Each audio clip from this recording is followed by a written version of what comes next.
Good morning India. दोस्तों नमस्कार। दोस्तों आज की कहानी एक ऐसी लड़की की है जिसे औलाद का सुख चाहिए था लेकिन उसके पति दे नहीं पा रहे थे। फिर क्या हुआ जानने के लिए चलिए कहानी को शुरू करते हैं। लेकिन उससे पहले अगर आप चैनल पर पहली बार आए हैं दोस्तों तो चैनल को सब्सक्राइब कर लें और सब्सक्राइब करने के बाद वीडियो के नोटिफिकेशन में जाकर ऑल नोटिफिकेशन ऑन करना बिल्कुल ना भूलें। चलो कहानी को शुरू करते हैं। दोस्तों ये कहानी डॉक्टर सुनील की है जो जबलपुर में रहते हैं। वो अब आगे उन्हीं के हाजिर हैं। दोस्तों वो कहता है यानी सुनील कहता है जहाँ मैं इलाज के लिए काम करता हूँ वहाँ दूर दराज से गांव से लोग आते हैं। वहाँ से शहर काफ़ी दूरी पर है। सारा रहन सहन गांव वाला ही है। वहीं पर इलाज के दौरान एक बार मेरी मुलाकात कमली से हुई। जब कमली को मैंने पहली बार देखा तो लगा कि वो हुस्न के देवी है, नैन नस के एकदम अप्सरा जैसी। उसको देखते ही कोई भी अपने आप को काबू न कर पाए। कमली एक बार मुझसे मिली। उसको अपने बांझपन के लिए अपनी सास ने मेरे पास भेजा। उस दिन वो अपनी सास के साथ आई थी जब मैंने उसे पहली बार देखा। ये कहानी कमली के बारे में है इसलिए मैं इसे उसी के शब्दों में पेश करना चाहता हूँ। इसलिए अब आगे की कहानी कमली के मुंह से ही सुनिए। मेरा नाम कमली है। मेरी आयु 27 वर्ष है। ये घटना मेरे साथ आज से 3-4 साल पहले हुई थी। उस वक्त मेरी शादी को साल भर से ज़्यादा हो गया। सब कुछ सही चल रहा था। मेरे पति शहर में नौकरी करने के लिए जाया करते थे। वो सुबह जाते थे तो देर शाम घर लौटते थे। हमारा गांव शहर से काफ़ी दूर था इसलिए कई बार तो मेरे पति माधो अपनी किसी दोस्त के यहाँ शहर में ही रुक जाते। मैं अपनी सास के साथ गाँव में रहती। मेरी सास मुझे बेटी की तरह मानती थी और मेरा पूरा ध्यान रखती थी। लेकिन सास तो आखिर सास ही होती है। साल भर बाद एक दिन मेरी सास ने मुझसे कहा अब हमें वंश को आगे बढ़ाने के बारे में सोचना चाहिए। मैंने अपनी सास को बताया कि माधो और मैं इसी बारे में सोच रहे थे। हम खुद इसे लेकर चिंतित हैं कि हम अपनी वंश बेल को कैसे बढ़ाएं। मैं अपनी सास को सारी समस्याएं बताई। उनको ये बताया कि माधव अक्सर देर रात घर आते हैं। कई बार तो वो इतना थक जाते हैं कि आते ही सो जाते हैं। मेरी सास ने मेरी बातें सुनकर कुछ ना कहा।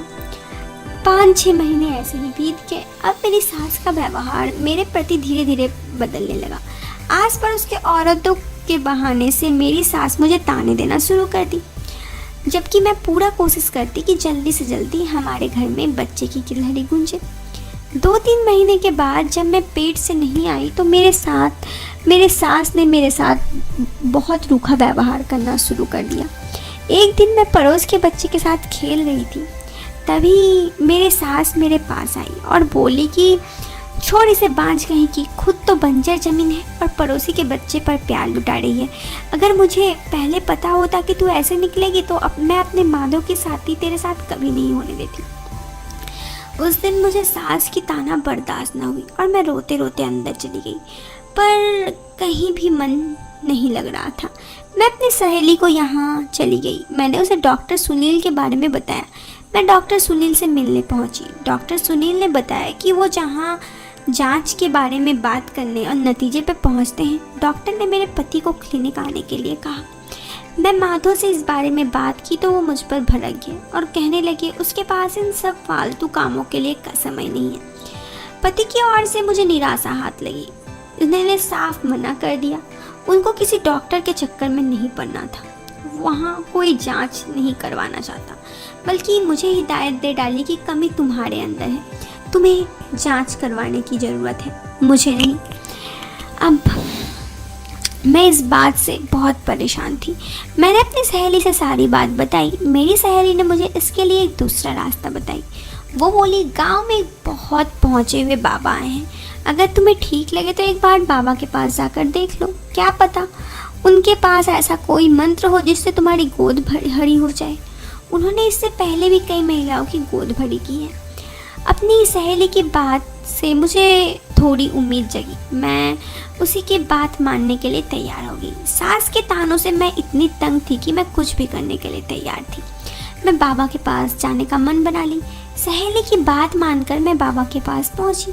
जब मैं आश्रम में पहुंची तो वहां पर पहले ही काफ़ी भीड़ थी। मुझे लगा अवश्य ही बाबा के पास ज़रूर कोई शक्ति होगी जो इतनी महिलाएं इनके पास आशीर्वाद लेने आती हैं। मैं सीधे ही बाबा के चरणों में जाकर लेट गई। बाबा ने मेरे कंधों से पकड़कर मुझे उठाया और मुस्कुराते हुए बोला, कन्या अपनी परेशानी कहो। मैंने कहा, बाबा मेरी शादी को 2 साल होने आए हैं, लेकिन आज तक मुझे माँ बनने का सौभाग्य प्राप्त नहीं हुआ। मेरे पड़ोसी और मेरे सास ने मेरा जीना मुश्किल कर दिया है। कृपया कुछ कीजिए, मेरी गोद भर दीजिए। मेरी बात सुनकर बाबा के चेहरे में एक अलग ही मुस्कुराहट आ गई। उन्होंने मुझे ऊपर से नीचे तक ललचाई हुई दृष्टि से तोड़ा और कहा, कन्या तुम व्यर्थ चिंता कर रही हो। अपनी सारी परेशानियां बाबा को सौंप दो। इस आश्रम में कोई भी औरत खाली हाथ नहीं लौटी है। बाबा की बात सुनकर मुझे उम्मीद की किरण नजर आने लगी। बाबा ने अपनी अनुयायी से मेरे समीप भेज दिया। वो मुझे बाबा के कक्ष की ओर ले गया। अंदर जाकर मैं बैठ गई। कुछ देर बाद बाबा भी अंदर आ गए। उन्होंने कक्ष का किवाड़ा बंद कर दिया। मैं थोड़ा घबराई रही थी। बाबा बोले, कन्या मुझे तुम्हारी जांच करनी होगी। जांच करने के बाद समस्या का पता चलेगा। क्या तुम इसके लिए तैयार हो? मैंने हाँ में गर्दन हिला दिया। बाबा के पास में रखे कुंडल से थोड़ा सा जल एक मिट्टी के ग्लास में निकाल कर मेरी ओर बढ़ाते हुए बोला, ये मंत्रित जल है, इसे पी लो। जैसे ही तुम्हारे शरीर के अंदर जाएगा मुझे स्वयं की समस्या के बारे में पता लग जाएगी। बाबा के हाथ से ग्लास लेकर मैंने जल पी ली। बाबा मेरे सामने ही बैठ गए। वो कुछ मंत्र उच्चारण करने लगे। मुझे अजीब सा लगने लगा। मेरी आंखें भारी सी होने लगी। ऐसा लगने लगा कि मेरी आंखें नींद से भरने लगी। मेरी ओर देखकर बाबा बोले, कन्या मैंने मंत्र के माध्यम से अपने अंदर शरीर के अंदर आवश्यक ऊर्जा भर दी है। अब मैं तुम्हें संतान प्राप्ति के लिए तैयार करने जा रहा हूँ। अगर तुम्हें इस क्रिया में व्यधन पैदा की तो ये प्रक्रिया पूर्ण नहीं हो पाएगी, इसलिए जैसे मैं कहूँ वैसे ही करते रहना। मुझे ज़्यादा होश नहीं थी, लेकिन बाबा की बातें समझ में आ रही थी। मैं किसी भी सूरत में बच्चे पैदा करना चाहती थी, इसलिए मैंने बाबा की बातें मान ली। मेरे हाँ कहते ही बाबा ने मुझे एक तख्त में बैठा दिया। बाबा ने मेरे कंधों को सहलाना चालू कर दिया। मैं भी मोहित होते जा रही थी। उसके बाद अब मुझसे चला भी नहीं जा रहा था। मुश्किल से मैंने खुद को संभाला। बाबा ने कहा, तुम्हें अब 10 दिन यहाँ पर आना है। घर जाकर मैं अपनी पति और सास को इस बारे में बताई कि बाबा यहाँ 10 दिन तक पूजा चलेगी, और उस रात मैंने अपने पति के साथ भी बिताया। मैं रोज़ बाबा के पास जाती, 10 दिन तक बाबा के साथ रही और हर रोज़ अपने पति के साथ भी, ताकि अगर गर्भ रुके तो पति और सास को शक ना हो। उन्होंने मुझे खूब सुख दिया। ऐसा सुख मुझे मेरे पति से नहीं मिला। फिर मुझे मासिक धर्म नहीं आया। ये जानकर मेरी खुशी का ठिकाना ना रहा। बाबा अभी भी गांव में रुके थे। मैंने सबसे पहले बाबा को जाकर खुशखबरी दी। खुश होकर बाबा बोले, कन्या तुम्हारी इच्छा की पूर्ति हो चुकी है। तुम प्रसाद ग्रहण करने के लिए आती रहना। मैंने भी बाबा की सेवा करने का वादा किया और घर जाकर सबको मेरी गर्भवती होने की खुशी खबरी बताई। मेरे पति और सास सुनकर खुश में झूम उठे। मेरे पति माधव को भी बाप होने का सुख मिलने वाला था। वो भी फूला नहीं समा रहे थे, लेकिन सच्चाई तो केवल मैं ही जानती थी। समय के साथ साथ मैंने एक बेटे को जन्म दिया और मुझे माँ बनने का सुख और गौरव हासिल हुआ।